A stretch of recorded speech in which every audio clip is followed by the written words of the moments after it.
They're everywhere, smiling at you, pretending to support you, praising your every move. But beneath that charm is a dagger, carefully hidden, waiting to strike the moment you become too trusting. These are manipulators, and today they're more dangerous than ever because they don't look like villains. They look like friends, colleagues, partners, supporters. The modern manipulator isn't loud or obvious.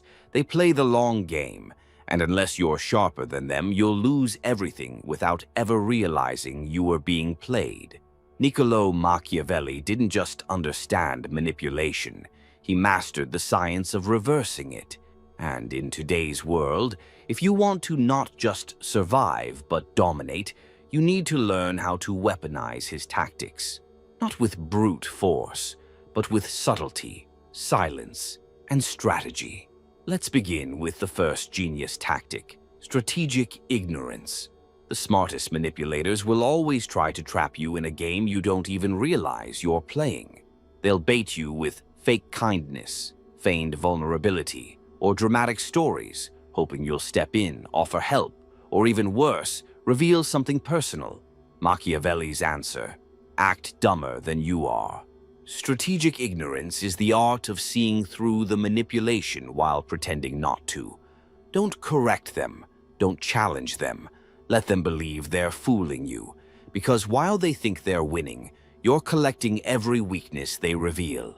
The moment you confront a manipulator too early, you lose your advantage. Let them overplay their hand. Let them get arrogant. Then strike, not with emotion, but with evidence and timing. Second, you must control the narrative. Manipulators thrive when they're the ones shaping perception. They twist facts, spin stories, and create chaos because confusion is their oxygen. Machiavelli would never let that happen. He believed the person who defines the narrative controls the outcome. You must master the power of framing. If someone spreads lies about you, don't just defend yourself. Change the story. Reframe their attack as desperation. Publicly express calm indifference. People trust confidence, not explanations. The more you explain, the more you look guilty. Never let your enemies dictate the terms. You must be the author of your image, even if it means turning cold. Third is to divide and distract. This is one of Machiavelli's oldest and most brutal truths. Unity among your enemies is a threat, so break it. Manipulators often work in pairs or groups. They whisper in circles, back each other up, and form subtle alliances. But those alliances are built on fragile egos and hidden jealousy. Your job isn't to attack them, it's to turn them on each other. Feed their doubt. Praise one of them more than the others. Leak selective information. Show curiosity about their relationships. Plant the seed of suspicion and let it grow. When they begin to distrust one another, their coordination collapses. You won't need to fight them. They'll destroy each other for you. Fourth, expose without accusing. Calling someone a manipulator rarely works. They'll flip the script, play the victim, and make you look paranoid. Instead, expose their patterns without direct accusations. Casually mention inconsistencies. Ask questions that make others notice the red flags. Use silence when they expect support. Mirror their tone with just enough detachment to make people uncomfortable. You're not attacking. You're letting reality leak through the cracks they try to seal. People hate being manipulated, but they hate being seen as gullible even more. Once you plant that suspicion, others will start connecting the dots themselves. You don't need to destroy their credibility. You just have to raise the doubt and step back. Fifth is using silence as a weapon. Manipulators thrive on your reactions. They want you to panic, defend, explode. Because once you react, they can steer the conversation, label you emotional, or reframe your truth as instability. Machiavelli knew that silence isn't passivity, it's power. Stay quiet when they expect noise. Let their words echo in the room, unanswered, forcing others to question their intent. Silence makes them uncomfortable, nervous, exposed. And when you finally speak, every word lands with 10 times the weight. Never explain more than necessary. The less you say, the less they can twist. Let them speak themselves into a trap. Let them drown in their own performance. Sixth, make them dependent on you. A manipulator's worst fear is someone they can't control. Flip the dynamic. Make yourself so useful, so central, that they need you more than you need them. Don't do it out of kindness. Do it strategically. Offer value they can't get elsewhere. Help them win, but only just enough. Give them results, then disappear for a while. Let them feel your absence. When someone becomes dependent, they lower their guard.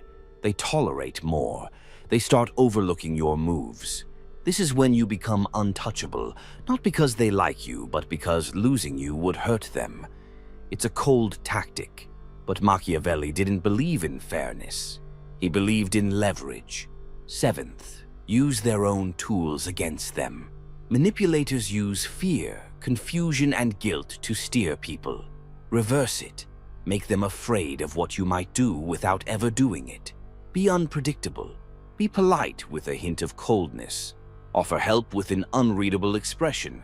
Apologize when they least expect it, just to make them wonder what you're planning. Play their game better than they can. If they guilt you, thank them. Then walk away with a smile. If they lie, act impressed. Then ask a question that forces them to trip over their own fiction. The goal isn't to mirror them out of revenge. It's to use their tactics with precision and detachment. You're not playing dirty. You're just refusing to be played.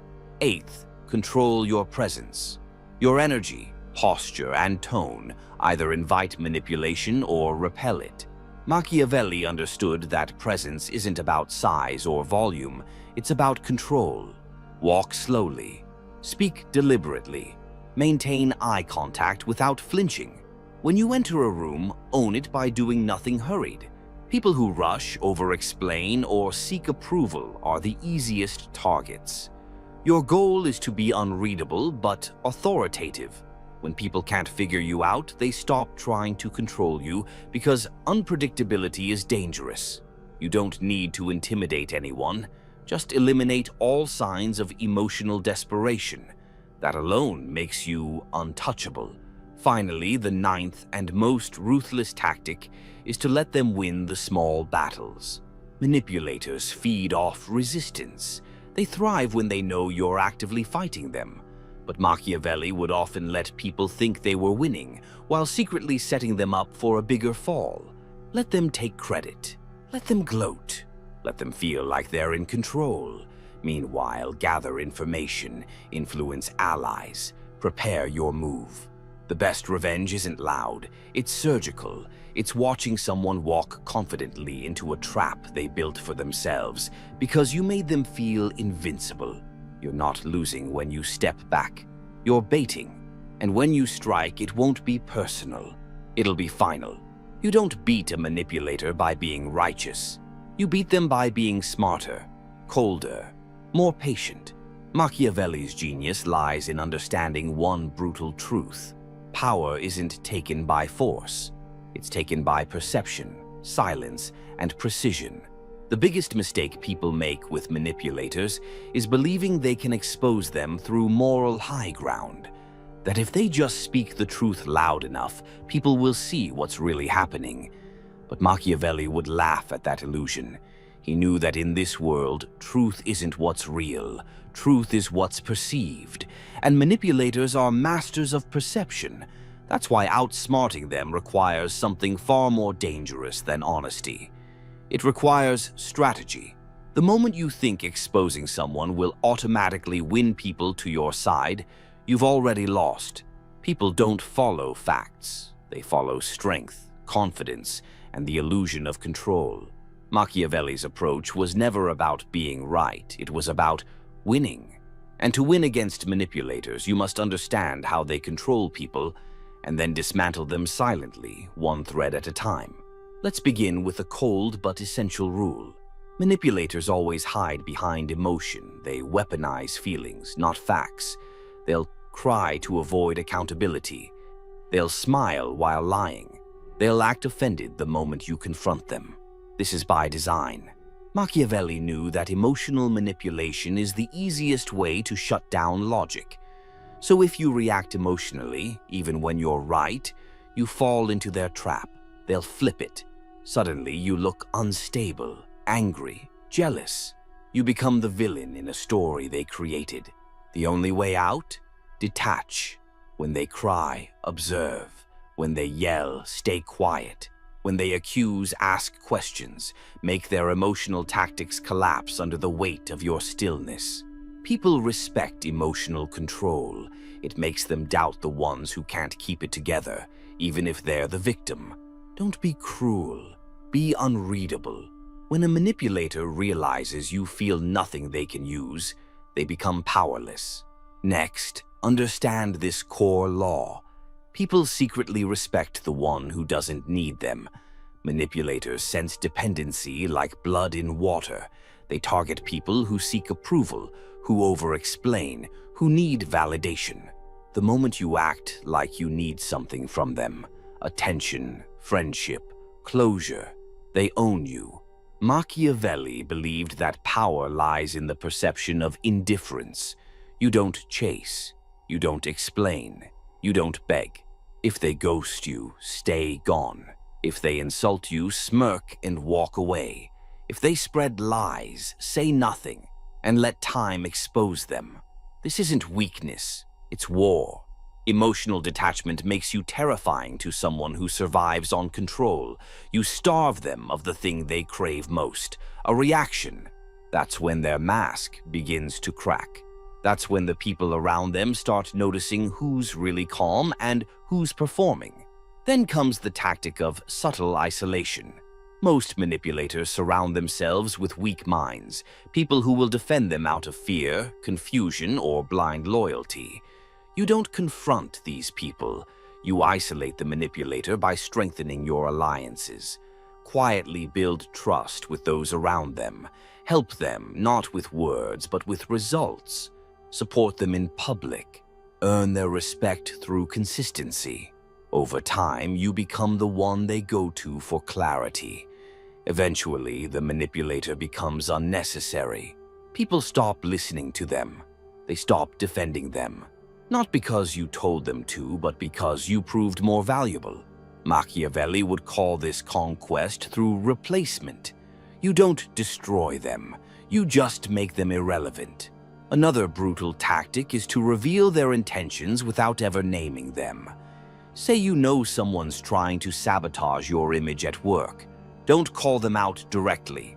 Instead, mention casually in a meeting or in front of others how some people use charm to hide their fear of being exposed, or how people who gossip the most are often the ones with the most to hide. You're not accusing, you're planting patterns. This creates psychological pressure. If the manipulator is guilty, they'll either overreact or go quiet, both of which look suspicious.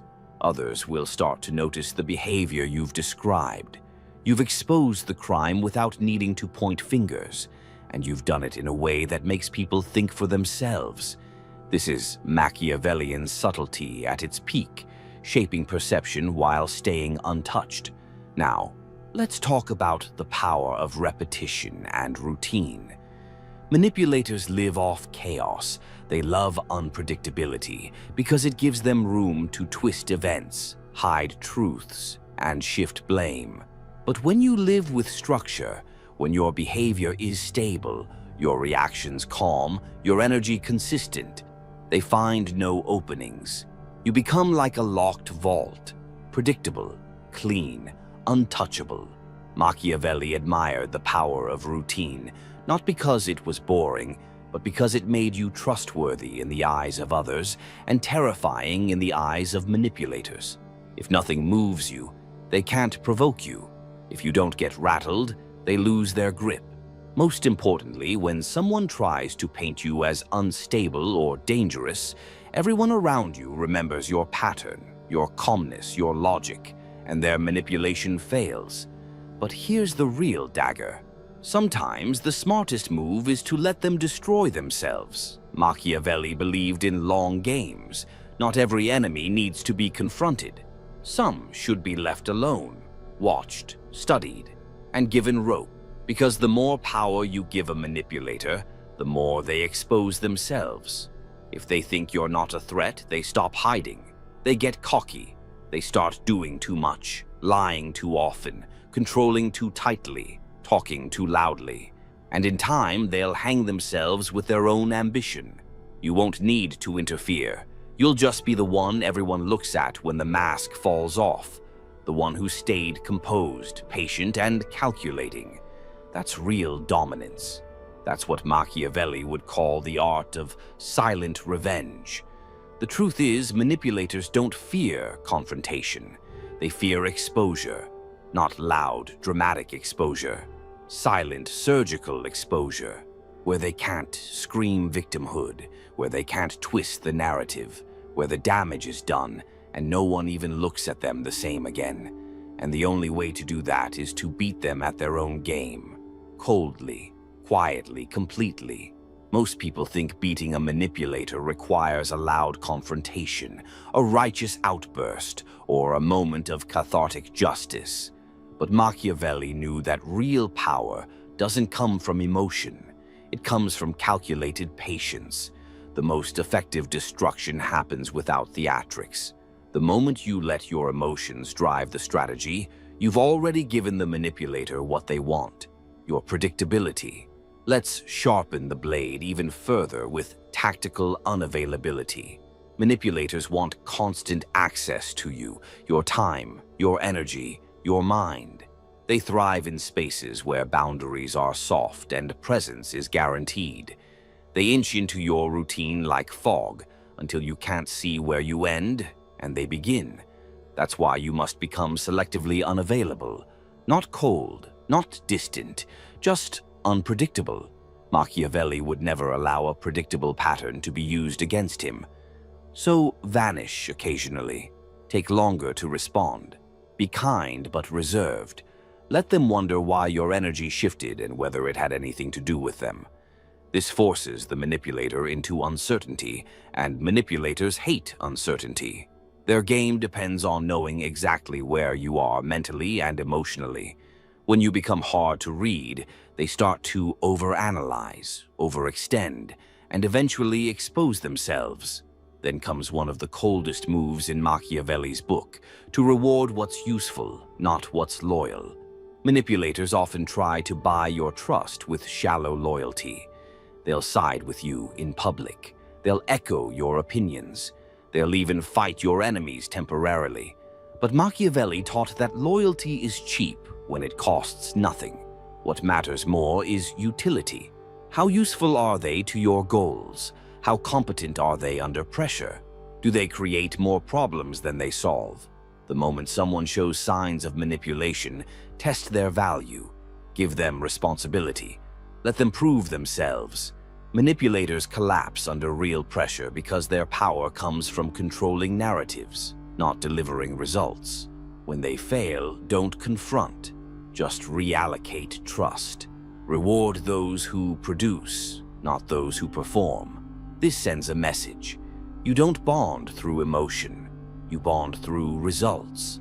And that terrifies manipulators because they can't fake value forever. Now sharpen this truth. The less you explain, the more power you hold. Manipulators rely on explanations. The more you talk, the more they twist. The more you justify, the more they prepare their next move. Every explanation is ammunition they didn't have before. That's why Machiavelli operated on minimalism. Speak in facts, not feelings. Say just enough to move forward, then go quiet. If someone accuses you falsely, don't defend, redirect. If they insult you, don't react, observe. If they question your motives, don't explain, smile and say nothing. The manipulator thrives in storms, but silence makes them uncomfortable, because silence suggests control. And control is a language only the truly powerful speak fluently. Another brutal maneuver is to build a circle they can't penetrate. Manipulators don't survive in strong environments. They survive in insecure, fragmented circles where gossip spreads, insecurities grow, and no one really trusts each other. That's why your greatest defense isn't individual, it's collective. Build a circle of thinkers, people who don't get baited by drama, people who operate on logic, not impulse. When your circle is strong, manipulators can't find weak spots. Their games fall flat. Their whispers fall on deaf ears, and their presence becomes uncomfortable. Machiavelli always surrounded himself with men of merit, not sycophants, not cowards, not flatterers, because he knew that when the environment is solid, the parasite has nowhere to feed. And when a manipulator sees that they can't infiltrate your world, they'll either retreat or implode trying. Let's go deeper now into weaponized kindness.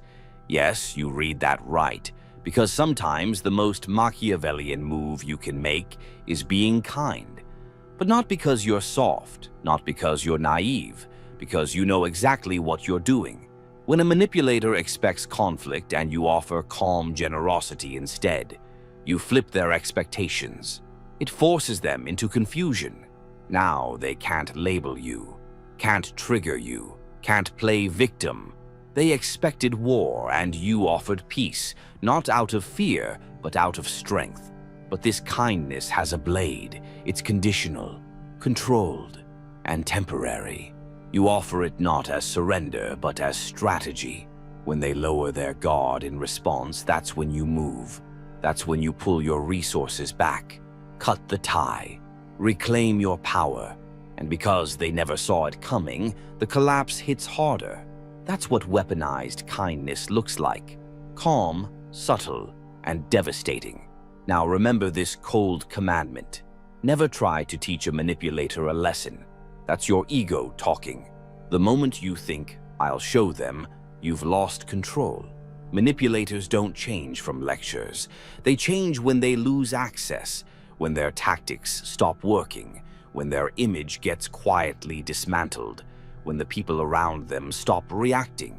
Not because someone yelled at them, but because nobody played their game anymore. Machiavelli would never waste energy teaching lessons. He would simply restructure the room so the manipulator had no power left to exploit. And if they screamed, no one listened. That's the only lesson that matters. Silence, isolation, irrelevance. Not because you shouted louder, but because you stopped feeding them entirely. Lastly, there's the most vicious tactic of all, to become the mirror. Manipulators study people. That's how they win. But Machiavellians, we study them. We become their mirror. When they flatter, we flatter. When they withdraw, we withdraw.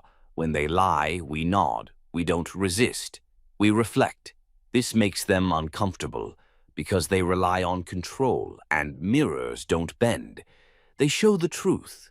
When a manipulator sees themselves in you, calm, unreadable, calculating, they panic. Because now they're not in charge of the game. They're staring at someone who knows the script and is willing to burn it. You don't defeat manipulators by being louder or nicer or more righteous. You defeat them by being colder, smarter, quieter, by turning every strength they have into a liability. And when you do that with a smile, they won't even realize they've already lost.